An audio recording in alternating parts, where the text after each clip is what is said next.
Ngayon, ating tutuklasan ang mga batayang ng kaalaman sa pananaliksik at kahulugan at katangian ng pananaliksik. Ang pananaliksik ay isang maingat at sistematikong pag-aaral ng isang tiyak na suliranin gamit ang sayantipikong pamamaraan. Kinakailangan nito ang logical at critical na pagsusuri at dapat nakatibay sa katibayan mula sa pag-aaral at eksperito, hindi sa ating mga sariling opinyon.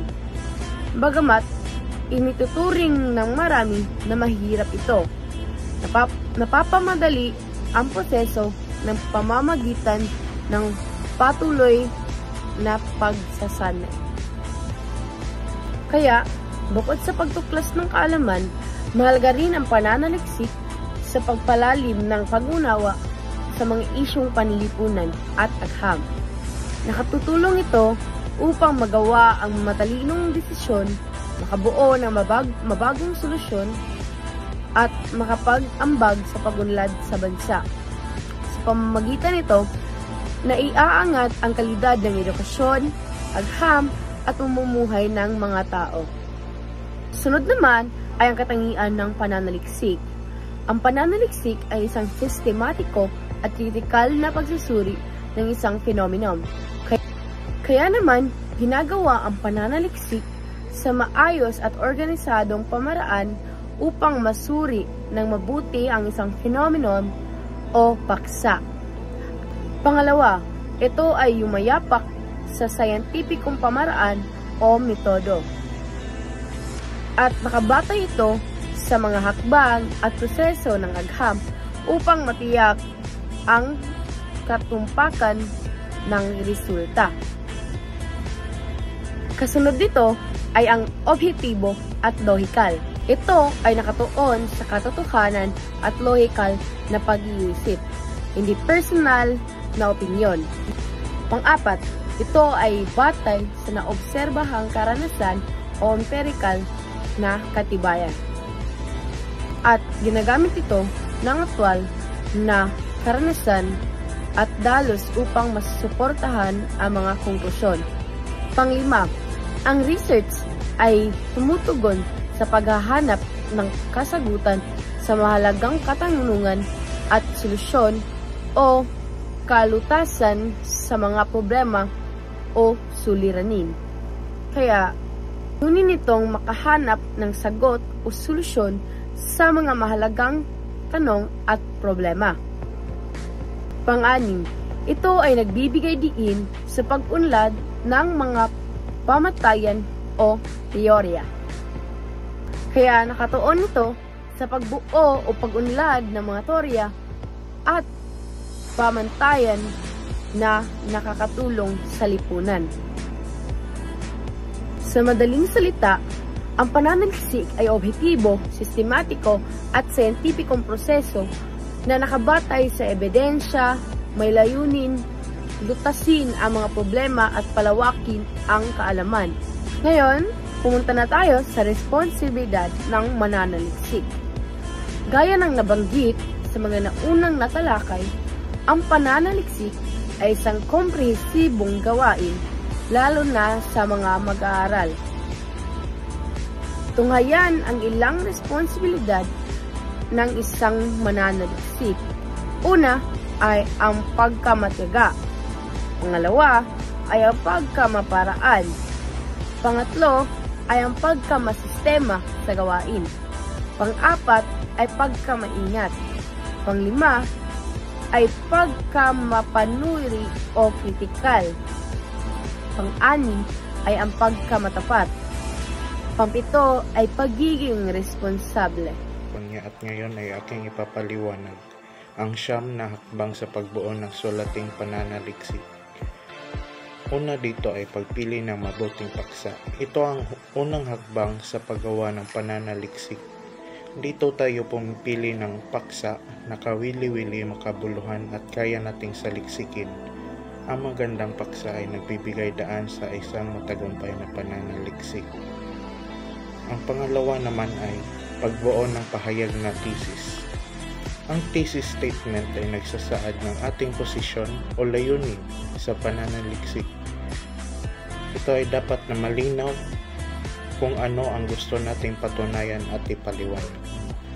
Ito ang nagsisilbing gabay o direksyon ng ating buong pag-aaral. Pangatlo, paghahanda ng pansamantalang bibliografiya.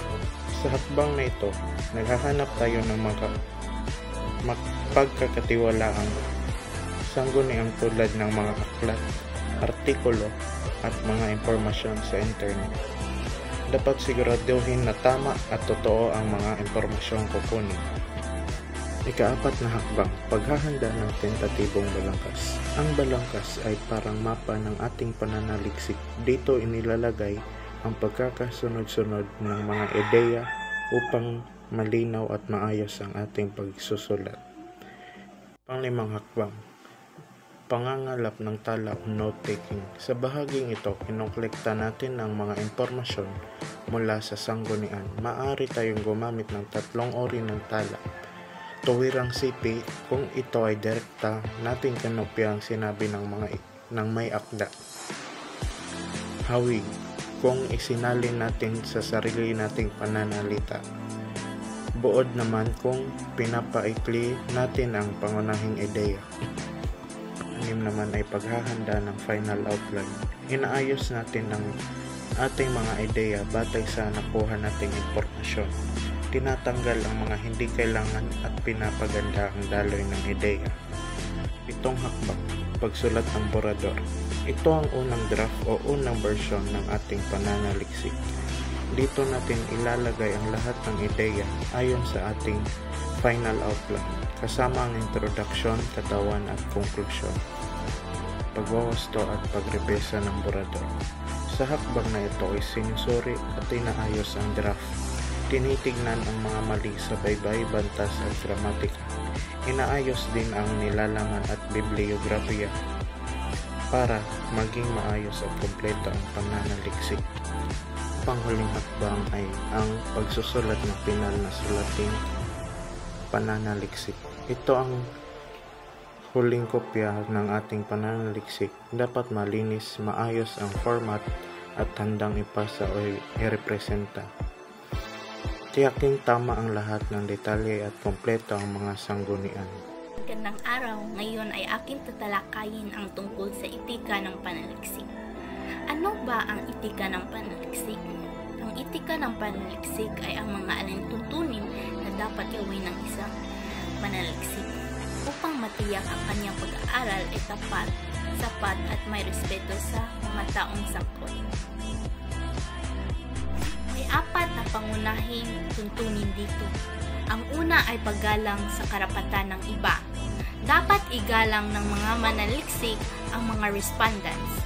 Bago sila magsagawa ng survey o interview, kailangan muna silang humingi ng pahintulot sa kanila. Ikalawa, pagtingin sa lahat ng mga datos bilang kumpidensyal. Ang lahat ng mga impormasyon na makukuha ay dapat manatiling pribado. Halimbawa, kung may nagbabahagi ng personal na karanasan sa interview, hindi dapat banggitin ang kanilang pangalan sa research paper kung hindi naman ito nila pinayagan. Ikatlo, pagiging matapat sa bawat pahayag. Ang mananaliksik ay dapat mag-ulat lamang ng totoo at tumpak na impormasyon. Halimbawa, kung 60% lang ng respondents ang sumasang-ayon sa isang tanong, hindi ito dapat baguhin o dagdagan pa para lang gumanda ang resulta. At ika-4, pagiging objektibo at walang kinikilingan. Dapat patas at walang pinapanigan ang mananaliksik. Halimbawa, kung ang paksa ay tungkol sa relasyon ng guro at estudyante, kailangan pantay ang pagtingin sa opinyon ng dalawang panig at hindi lamang pabor sa isa. Sa kabuuan, ang etika ng pananaliksik ay gabay upang ang bawat pag-aaral ay maisagawa ng may katapatan, respeto at integridad.